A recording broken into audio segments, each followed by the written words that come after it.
안녕하십니까. 네배 뉴스 통신의 김강탁입니다. 오늘은 특집 기획 두 번째 순서입니다. 그 의회는 누구의 것인가입니다.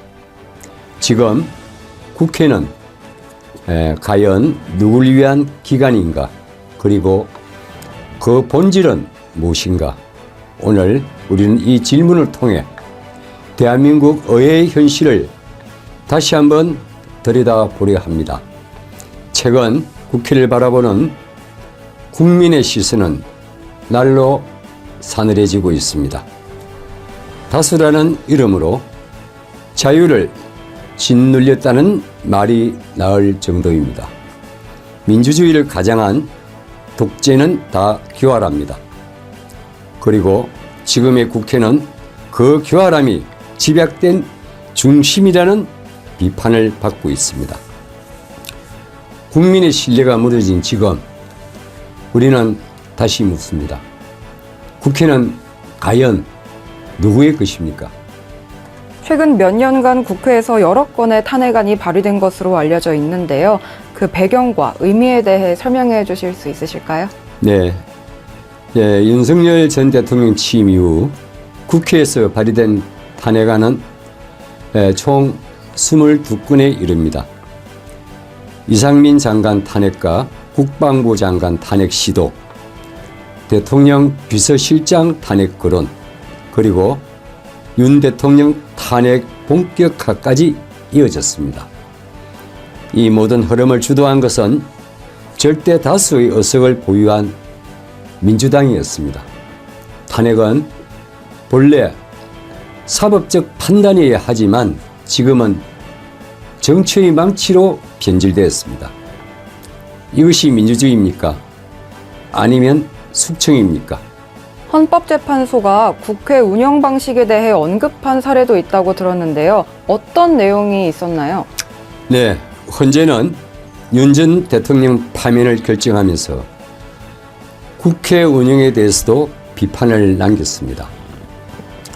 국회는 소수 의견을 존중하고 정부와의 관계에서 관용과 자제를 전제로 대화와 타협을 통해 결론을 도출해야 했다. 이는 민주당의 다수 행포에 대한 간접적인 질타였습니다. 그러나 민주당은 이에 대해 현재의 탄핵 인용은 정의의 승리라며 반성 없는 자하자찬으로 일관했습니다. 이쯤 되면 정의는 이름만 남는 껍데기일 뿐입니다. 그럼 기자님은 국회가 현재 어떤 방향으로 운영되고 있다고 평가하십니까? 네, 지금 대한민국 국회는 더 이상 국민의 대의 기관이라 보기 어렵습니다. 국회는 여야 협의 없이 단독으로 법안을 통과시키고, 국정감사는 정권 흔들기에 치우쳤습니다. 특히 2024년 말 민주당 단독으로 감액 예산을 통과시킨 사건은 헌정사상 초유의 일이었습니다. 정부는 집행을 거부했고 국정은 일시마비됐습니다. 이제는 예산도 정권도 민주당 마음대로입니다. 네, 국회 신뢰도 관련 여론조사 결과도 있었는데요. 기자님께서는 어떻게 보시고 계신가요? 네, 최근 3개월간 7개 여론조사 기관의 결과를 종합한 결과 국회의 신뢰도는 평균 22%에 불과했습니다. 정치적 중립을 지키고 있다는 보는 국민은 17%뿐이며 61%는 민주당의 권력을 남용하고 있다고 응답했습니다. 특히 2030 세대의 반응은 더욱 뚜렷합니다. 표를 줬더니 나라를 부쉈다. 민주당은 대버리지 마피아다라는 표현이 나올 정도입니다. 이것은 단순한 정당 지지율 문제가 아니라 의회 시스템에 대한 구조적 불신입니다. 그러면 기자님은 지금 국회가 어떤 상태에 있다고 판단하십니까? 네, 국회는 민의의 전당이 아닌 정권 타도의 전쟁터가 되어버렸습니다. 국민은 이미 국회에 등을 돌렸습니다.